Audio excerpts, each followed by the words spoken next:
Can you hear me now? Yeah, got you. Cool. Excellent. Cheers, mate. Go ahead, James. Hi, Woody. Just how tough was that bowling in those conditions on that pitch today? It was hard work. I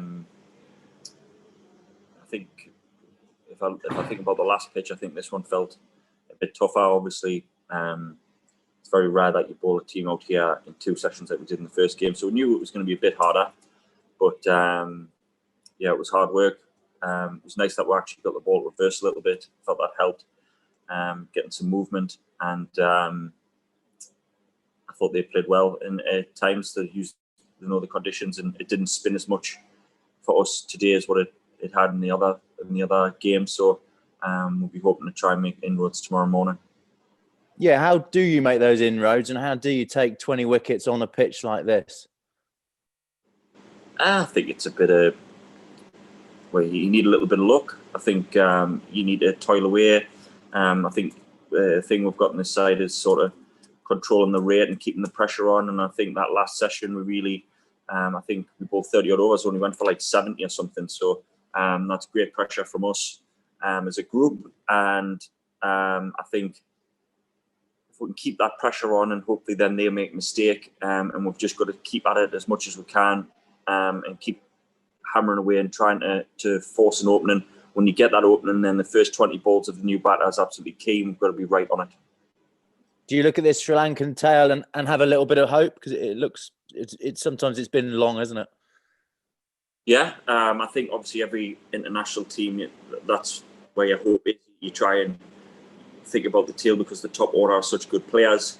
So we'll be looking to try and get Mathews, who's been a thorn on my side a little bit, and I'm sure he's using a wider bat than everybody else. So we try to get him out, and then we can try and, things can happen quickly here when you get on a bit of a roll, especially if it starts spinning. So just put in as much effort as we can. Again, that's all you can do. Keep trying our absolute best, and try to make things happen.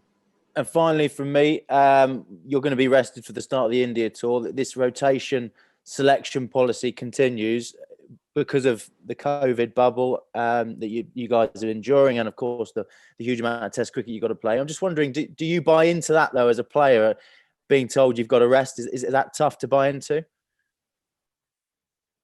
No, I think it's the right decision. I think, obviously you want to play as much as you can, but with COVID bubbles and things, I think it's the right decision to allow players to mentally get away from it, get back and see families. Obviously, usually when we go on tours, there's a little section based for getting your family out here and stuff. And if you're away January 2nd till March 28th, the whole tour, I think that's like the multi-format players. I think that's a long time to go without seeing your family and things like that, especially in these tough times. So it's good that they're breaking it up for people and allowing them to sort of refresh. And then when they come back, they're back into it and raring to go. Thanks, Mark. Thanks, James. Okay, we'll go with Dolly and then Dean Wilson. Mark, can you tell us how you felt during that 8-over spell? You'd already put a bit of work in. It's back-to-back Test matches, evening session, and you get through 8 overs with the old ball. How knackered? Still knackered. Even more knackered. That was hard work, but it was a conversation with Rudy. Obviously, I wasn't going to come back with the new ball. So rather than bowl, 3 overs in that spell, then try to come back for 3 overs, it was probably reversing a little bit, and felt like at that time that was probably when I was going to be most threatening, and I wasn't going to come back. So it was either come back or keep going and then not have to come back. And when I was in good rhythm, I just thought, let's just keep going and see if we can make something happen. My head got redder and redder on the screen, so that just probably told you how knackered I was. What did the wicket mean to you? It's a team game and everything, but you were pretty luckless in the first Test, and you put in a shift again today. What did it mean to you to actually put one on the board?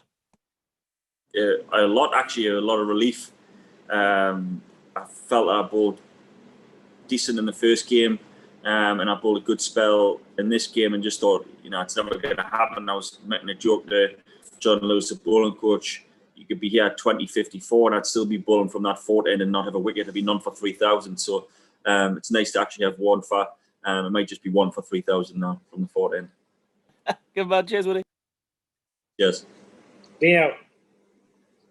Yeah, well done, Woody. There's a sort of similar question, really. I guess there's been a lot of talk about the mental side of things, the bubbles, and you've got that you've got the psychologist with you. I just wonder whether the best tonic for someone like yourself is just getting that wicket. The difference between getting one on the board and not, is that the best sort of psychological boost that you could hope for? Definitely. I think I was, putting maybe a bit too much pressure on myself, because when you're in and out the side and you're trying to cement your place, and you know that there's people behind you, people in front of you who aren't here. I didn't play much during the summer, so I wanted to try and make an impact. And then when you leave the game with no wickets, you feel a little bit under pressure. So it's nice to get one on the board. I know it's not obviously match winning or 5 for something like that, so I've still got a way to go. But a bit of a relief, and now I can sort of relax into the game knowing that I've contributed at least. And you must accept, though, as well, that certainly for those of us watching, thousands of miles away, that the amount of effort, as you say, the red face getting redder and redder, kind of shows maybe that your value is not only the wickets that you take, but perhaps the pressure that you're putting on for others to take wickets. Yeah, it's your bowling tandem, and we often talk about that as a bowling group, passing on your spell to the next bowler, trying to help them at the other end. If I can get the batters beans going, that then make a rash shot against the spin, when they're not enjoying it from my end. So it's not like I want to, you want to come in and bowl bouncers all the time, but sometimes, you might think, oh, it's a bit strange, but actually you're trying to help the guy at the other end, and there's more than sort of one sort of trick to it. So I'm just trying literally my best to run in as hard as I can, wear it as a badge on or out here, and give absolutely everything for the team. And if I get wickets or don't get wickets, I can judge myself on how hard I've worked and how much effort I've put in. Yeah, fair play. Cheers, mate. Okay. John and then Chris Stocks, and then we'll finish with Crick Vidu. Mark, hi. I'm not quite sure if you asked about Jimmy, because I was just called away unavoidably for a second. But I mean, it was almost like a repeat of the first day of the first test with, substitute Broad for Anderson, 3 early wickets each, and giving nothing away all day. Yeah, they're literally a class above. They never miss a length. The skill level is through the roof. I kind of almost believe it at times, and like how actual good they are until you're up close to them. They're constantly communicating, constantly trying to help. Little things, tinkering, trying to get people out, but at the same time giving them nothing. And they're just world class, aren't they? So there's no other way to put it. Can you comprehend somebody still bowling at that level for their country at the age of 38? Well, I'd definitely not be. But no, I can't imagine. I mean, he's fitter than he ever has been. Jimmy worked really hard on his fitness. Same with Brody when we've been away on the white ball tour of South Africa. They've knuckled down in the cold, COVID times, and really got themselves fit, as fit as they can be. And just they're a great example for young lads coming into the squad of how to keep going, longevity and skill level. They've got that all in abundance. That's one. Thanks. Thanks. Stocksy and then Crick Vidu. Hi, Mark. I was going to ask about Jimmy as well. Obviously, with his age, inevitably people always talk about when is he going to go, when's he going to retire. But I'm guessing as his teammate, you want him to stick around right until the end of this year and beyond. Yeah, I mean, I don't see why that's an issue. He's fit, like I said, than he ever has been. He doesn't talk about or seem like he wants to. He works as hard as ever. He's putting in the effort behind the scenes. He helps the younger lads. I can't really see it's not really an issue. I know because of his age, you might think that, but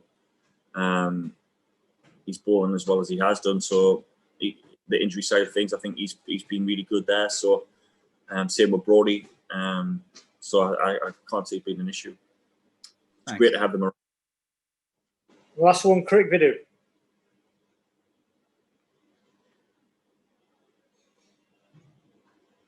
Hello?